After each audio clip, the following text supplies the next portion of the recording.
the way you interact with the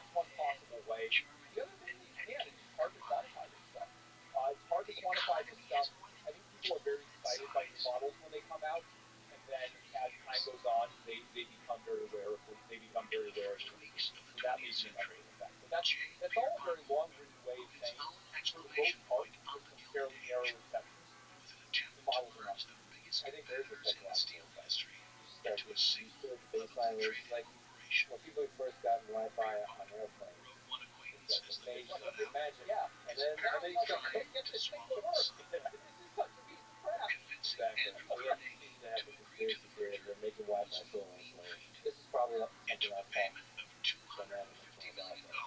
Another Reddit. One will talk about trying to be my puritanical grandmother imposing moral worldview on me. And also, what is the psychology behind making Claude overly? So this kind of reports about the experience.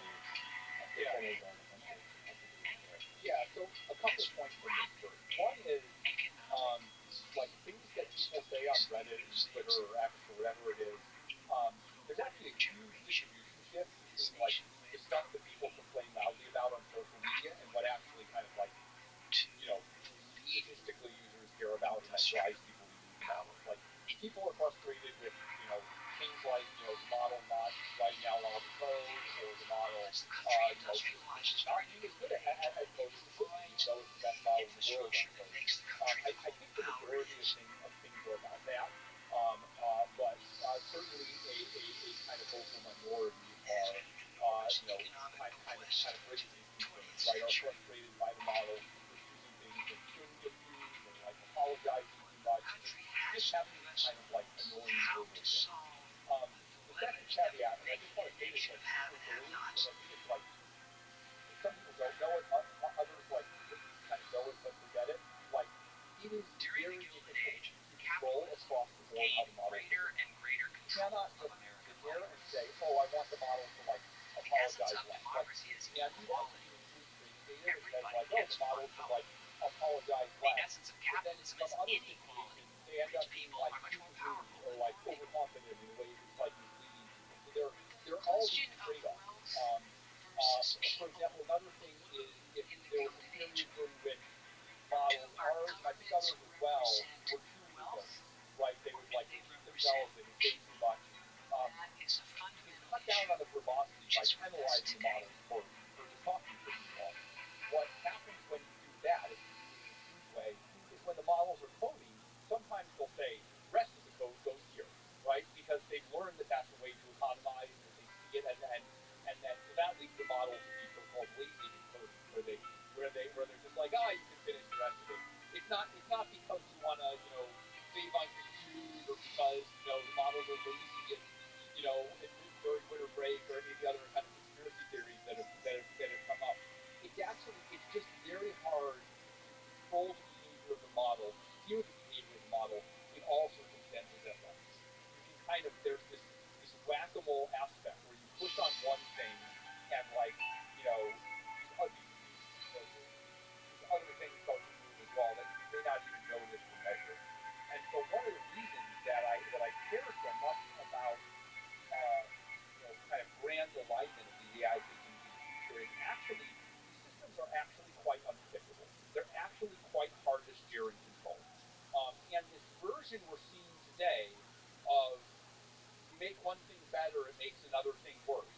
I think that's like a present day analog of future control problems in AI systems that we can start to study today, right? I think that difficulty in steering the behavior, in making sure that if you push an AI system in one direction, it's like you push it in another direction in some other ways that it didn't want. I think that's kind of early time. Actually having a conversation on the Real One podcast recently about directors who lure audiences into theaters based solely on their name. You would head to the theater to go see the new Martin Scorsese regardless of what the film is going to be, or the new Clint Eastwood, and it doesn't really matter what the subject matter is, you just know that it's the new Clint Eastwood film. I would imagine that audiences back in the day did the same thing for Stanley Kubrick because he's a masterful filmmaker, but you never knew exactly what you were going to get out of him because of the way that he switched genres so often. You might turn up one evening to go see Dr. Strangelove, not knowing that you were going to get the seminal political satire, and then the next time that Kubrick put something in theaters, it's 2001: A Space Odyssey, wildly different and yet still arguably one of the greatest his control science the fiction false epics of positives and all false time, the negatives way that he would in transition into this something like The very kind Shining, of which is control arguably and one of the present greatest day horror films environment, ever made, is much even though better nobody than who was into the talking about future Kubrick when would our call him worry one of is, the greatest will the horror models directors be of super all time. autonomous? Will they And be then he able would to, go from The Shining to something make like very Full Metal dangerous Jacket. things? Will they It be was able to virtually autonomously, impossible to build predict whole his career companies, path, modern and I think the companies go fact that on? he remained so So versatile is one of the I think reasons it's why we his continue to present celebrate his past that's output to both this day. vexing, Now, but also tonight's fantastic. documentary is one of the most comprehensive looks at Stanley What's the Kubrick's body of work. best way of Narrated by gathering Tom Cruise, it sort of features a ton of familiar feedback, faces from Martin not Scorsese and anecdotal Steven data, but just Spielberg, to large actors scale that data worked with about Kubrick over the years, including Jack things Nicholson, where Nicole the Kidman, opposite and Matthew things Modine. positive As we've things been doing in previous material evenings, we're test, going to head over to Twitter and interact with you guys using the hashtag WBFilmmakers. So make sure you join myself, Jake Hamilton, and Kevin McCarthy of the Red Blood Podcast, where we're going to talk all things Kubrick. So without further ado, here's Stanley Kubrick, A Life of Pictures. We have a suite of evals for, is the model refusing in ways that it couldn't. I think we even had a certainly eval because, our model, again, one model had this problem where, like, it had this annoying bit where it would, like, respond to a wide range of questions by saying, certainly, I can help you with that. Certainly, I would be happy to do that. Certainly, this is correct. And so we had a, like, certainly eval. It's like, how often does the model say certainly? But look, this is just a laughable. Like, what if it means certainly, definitely? So, every time we add a new eval, and we're always evaluating through all the old things. So we have hundreds of these evaluations, but we find that there's no substitute for human interaction with it. And so it's very much like the ordinary product development process. We have, like, hundreds of people within Anthropic dash the model. Then we do external AV tests. Sometimes we'll run tests with contractors and pay contractors to interact with the model. So you put all of these things together, and it's still not perfect. You still see behaviors that you don't quite want to see, right? You still see the model, like, refusing things that it just doesn't make sense to refuse. But I think trying to solve this challenge, right? Trying to stop the model from doing, genuinely bad things that, everyone agrees it shouldn't do, right? Everyone agrees that, the model shouldn't talk about, I don't know, Fauci's material, right? Like, everyone agrees the model shouldn't do that. But at the same time, that it doesn't forbid being done in certain ways. I think drawing that line as finely as possible, approaching perfectly, is still a challenge, and we're getting better at it every day. But there's lots involved, and again, I would point to that as an indicator of the challenge ahead, and just feeling much more powerful. You think clause 4, I don't know, is ever coming out? I don't want to commit to any name species, and if I say here, we're going to have clause 4 next year, and then we decide that, like, start over, here with a new type of model, like, I don't want to commit to it. I would expect, in a normal course of business, that clause 4 would come after clause 3.5, but you never know in this wacky space, right? But sort of, like, scaling is the key. There will definitely be more powerful models coming from us than the models that exist today. That is certain. Or if there aren't, we compete with them as a company. Okay, can you explain the responsible scaling policy and the AI safety level standards and cell levels? As much as I'm excited about the benefits of these models, and we'll talk about that as we talk about the loving grace, I'm worried about the risks, and I continue to be worried about the risks. No one should think that machines of loving grace would be saying, I'm no longer worried about the risks of these models. I think they're two sides of the same coin.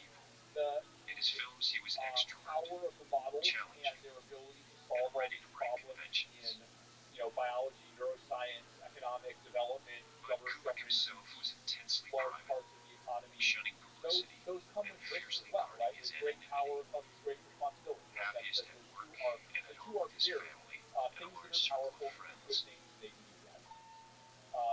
I think that those risks, as seen in several different categories, perhaps the two biggest risks that I think about. That's not to say that there aren't risks today that are important, but when I think of the things that would happen on the grandest scale, one is what I call catastrophic misuse. These are misuse of the models in domains like cyber, bio, radiological, nuclear, like things that could harm or even kill thousands,